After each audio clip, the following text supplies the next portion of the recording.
Ia tidak pernah mengaku, bahkan seperti menutup-nutupi sesuatu dariku. Tapi apa? Entahlah. Aku juga tidak mengetahuinya.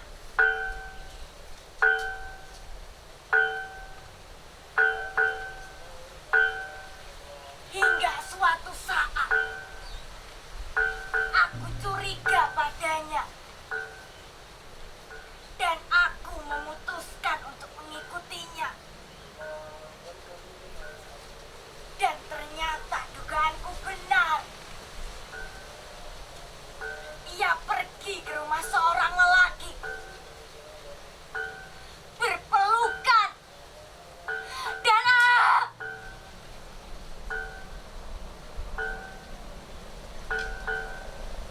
bodoh. Ia memang bodoh. Meskipun dia itu temannya. Apakah itu hal yang benar? Jika seorang perempuan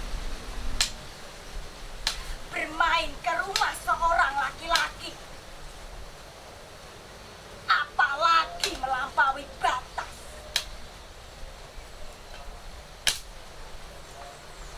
Tabu.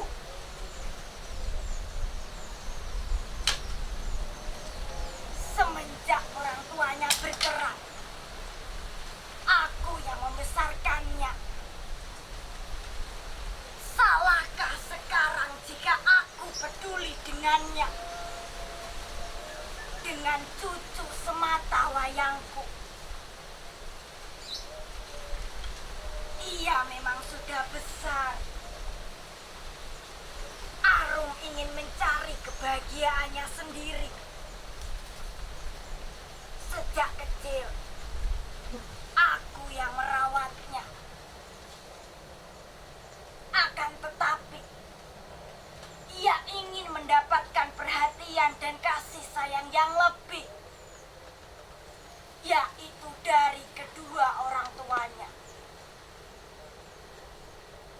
Tapi naas, mereka malah menelantarkan dan tidak menganggapnya sebagai anak.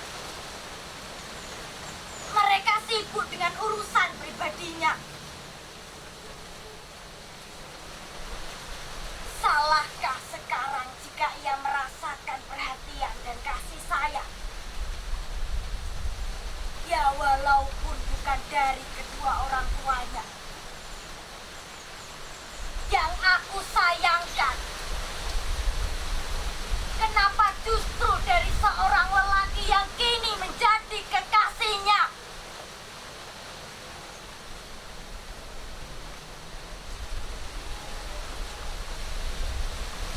Apakah itu salah? Tentu tidak, kan? Hal tabu. Hal tabu. Sekarang zaman sudah berbeda. Derajat laki-laki dan perempuan sudah setara. Hal tabu hanyalah cerita kuno pada zaman dulu. Sekarang tak perlu percaya dengan hal tabu atau apalah itu namanya.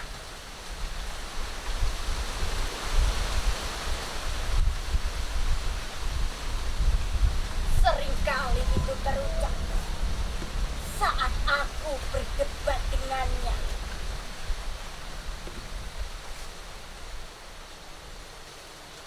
Tidak, ia tidak salah. Tapi kita tidak tahu apa yang akan terjadi di sana. Mungkin saja hal buruk yang akan terjadi. Belum sempat aku mengakhiri nasihatku, ia menyangkalnya. Ia mengatakan bahwa hal buruk itu tidak akan terjadi.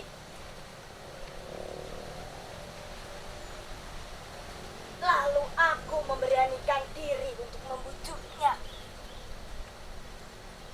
Berharap agar ia bisa berubah.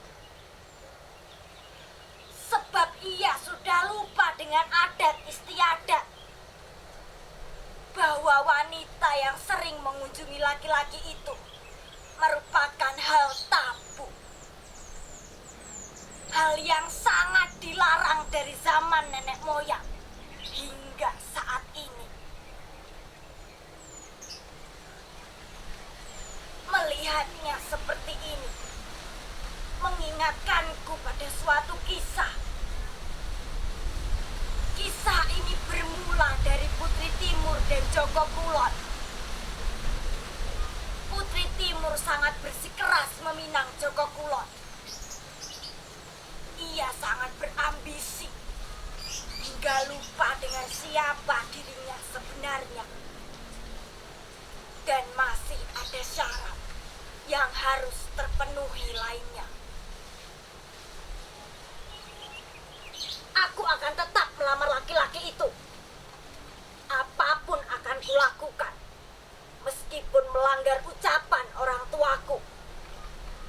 Walaupun menyangkut adat istiadat, bahwa penduduk bagian barat sungai tidak boleh menjalin hubungan dengan penduduk bagian timur sungai.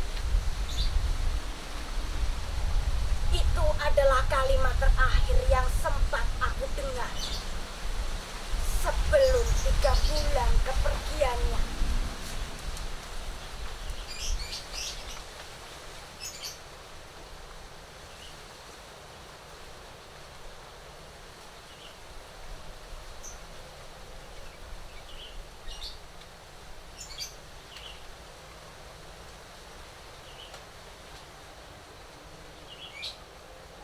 Aku merasa berdosa pada orang tuanya, pada cucuku pula.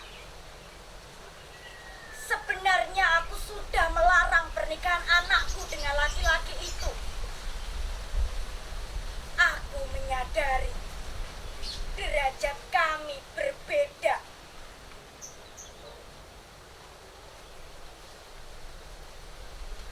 Ia malah nekat kawin lari. Mereka nekat berhubungan dan kabur, meninggalkan aku dan adiknya yang masih berusia 11 tahun.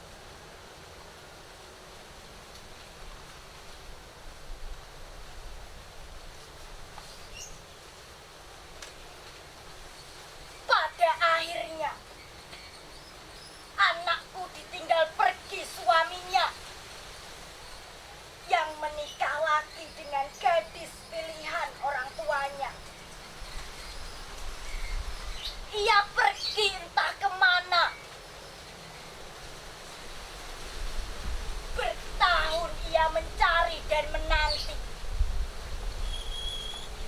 Mencari bapak dari anak yang telah dilahirkannya.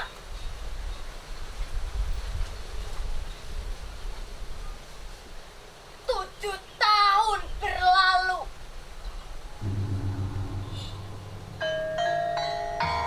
Selesailah penantian anakku. Tali tampar mengakhiri hidupnya.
halnya dengan anakku yang kedua.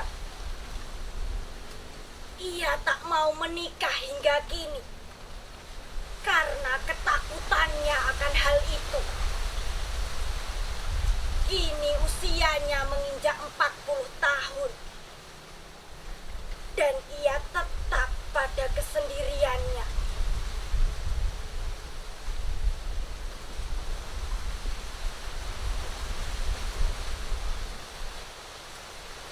Mengapa tidak boleh? Ini bukan karangan. Konon menurut orang dulu, itu akan mendatangkan malapetaka. Dan benar, setelah mereka berdua menikah, hidup mereka penuh kekurangan, penuh godaan dan penuh cobaan. Hingga akhirnya mereka berpisah. Dan kematian menimpa salah satu darinya. Entah karena apa tak diketahui pasti.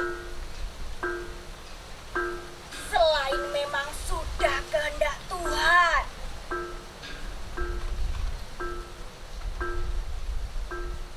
Paling tidak, ia bisa mengambil pelajaran dari kisah ini.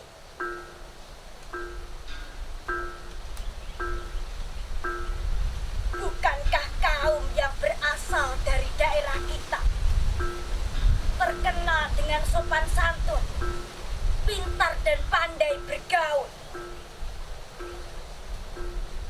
Perbanyaklah dirimu dengan ibadah dan belajar, agar kelak menjadi orang yang berguna. Itu adalah nasihat dari ibunya yang harus aku sampaikan kepadanya.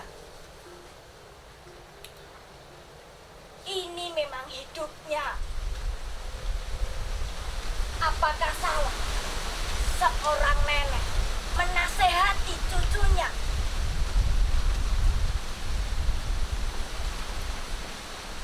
Sekar gawa pencaton kang cinaton Kang kalanton tanpa tutur katulah-tulah katai kadaluwarsa katutuh kapatuh pangkati awon. Jangan-jangan yang kutakutkan terjadi. Tidak. Itu tidak boleh terjadi. Apa yang harus aku lakukan sekarang? Apakah aku harus menutupinya? Aku harus menyalahkan siapa? Harus menuntut siapa? Sedangkan dia diungsikan keluarganya entah kemana. Setelah mengetahui hubungan terlarang kami, aku harus bagaimana? Bagaimana jika nenek tahu?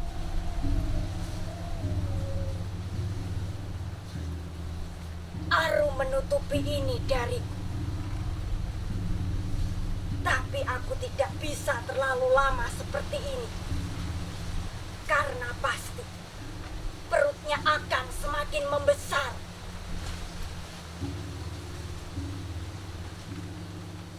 Dari kejauhan, aku melihat ia berjalan sempoyongan, lalu menutup pintu.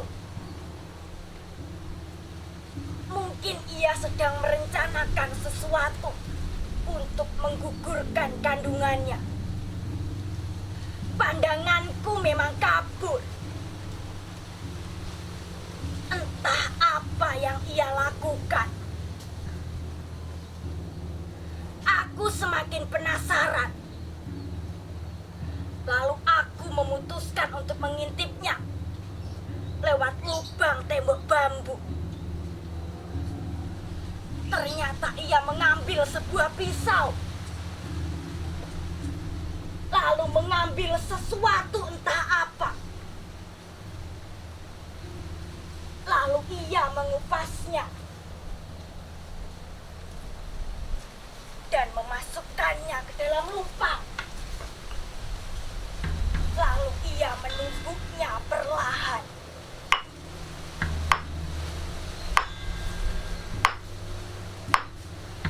Anehnya malam itu berbeda. Di saat aku mengintipnya, seolah-olah kakiku tidak bisa melangkah. Tanganku tidak bisa bergerak. Dan mulutku tidak bisa berteriak untuk menghentikannya.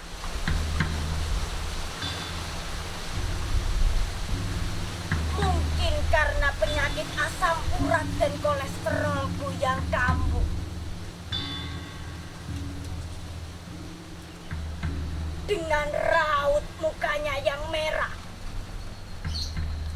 Lalu ia meminumnya.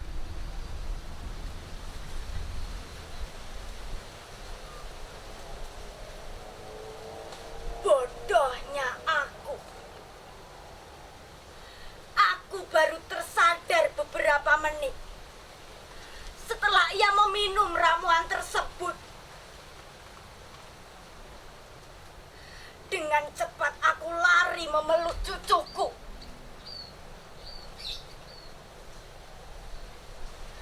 Keadaannya saat itu, mulutnya sudah berbusa. Wajahnya pucat. Beku. Cucuku menyusul ibunya ke surga.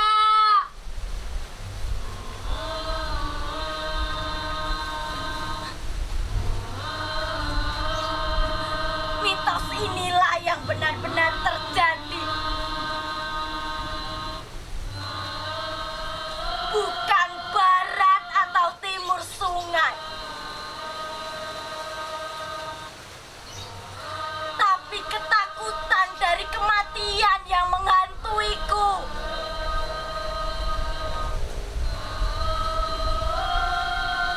Dua anggota keluargaku telah tiada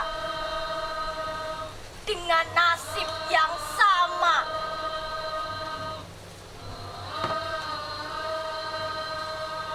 Itu adalah kisah